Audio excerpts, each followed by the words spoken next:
Once upon a time, in a small village by the mountains, there lived a man named Elias. He was not the richest or the strongest, but he was known for his calm mind and peaceful heart. People often came to him for advice because, no matter what happened, Elias never seemed upset or angry. He accepted everything with a quiet smile, as if life had given him exactly what he needed. One day, a young traveler named Leo arrived in the village. Leo had heard stories about Elias and wanted to meet him.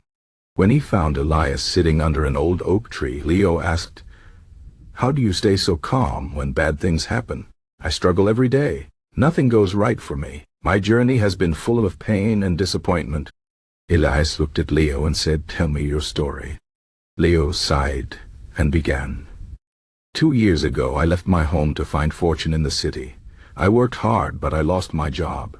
Then I fell in love, but the woman left me for another man. I got sick and spent all my money on medicine. Now I have nothing. I feel like the gods are against me. I feel like the gods are against. Elias listened carefully. Then he pointed to the oak tree. "See this tree? Every season it faces storms, harsh winds, and scorching sun. Yet it does not complain. In winter it stands bare and cold, waiting. In spring new leaves grow. In summer it gives shade. In autumn it lets go of its leaves without resistance. It accepts every season as it comes." Leo frowned. "But how can I love my fate when it has brought me so much suffering?" Elias smiled. "Suffering is not the enemy. Resistance is. When you fight against what happens, you suffer twice, first from the event, then from your anger about it. But when you accept, even embrace your fate, you find strength you never knew you had." Leo was not convinced. "It's easy for you to say, 'You're at peace. I am broken.'"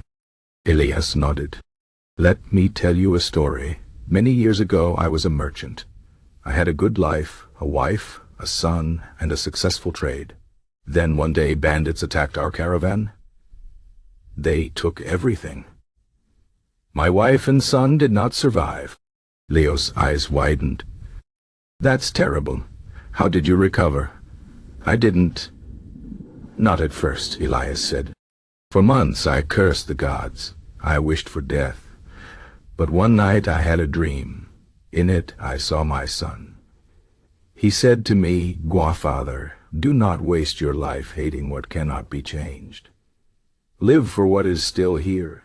When I woke, I realized that my pain would never leave.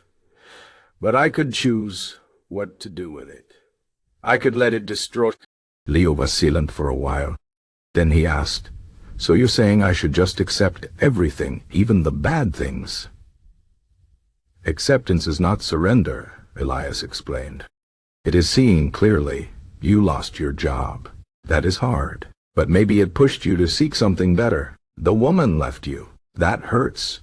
But perhaps she was not the right one. You got sick. That is painful. But it taught you the value of health. Every event, good or bad, shapes you. The question is, will you let it shape you with bitterness or wisdom?" Leo thought about this. "But what if worse things happen? What if I never find happiness?"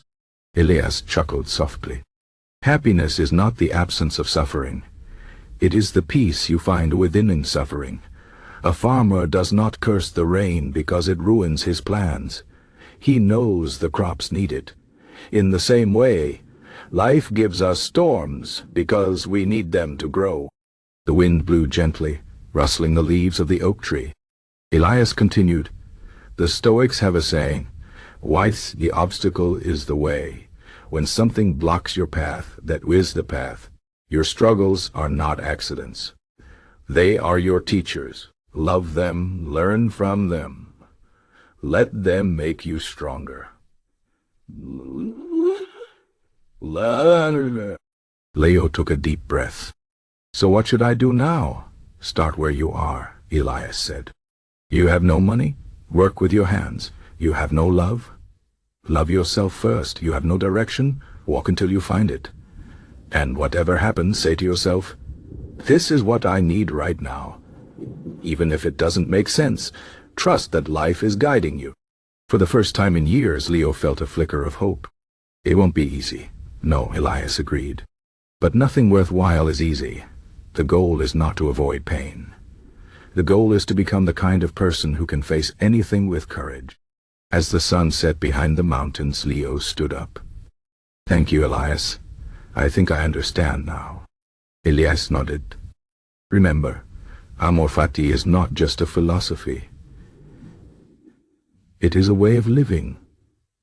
Love your fate, not because it is perfect, but because it is yours. And in that love, you will find freedom. With those words, Leo left the village, not as a broken man, but as a student of life. He knew hardships would come again, but now he saw them differently. They were not enemies. They were part of his story. And so step by step he walked into the unknown, ready to embrace whatever came next. The end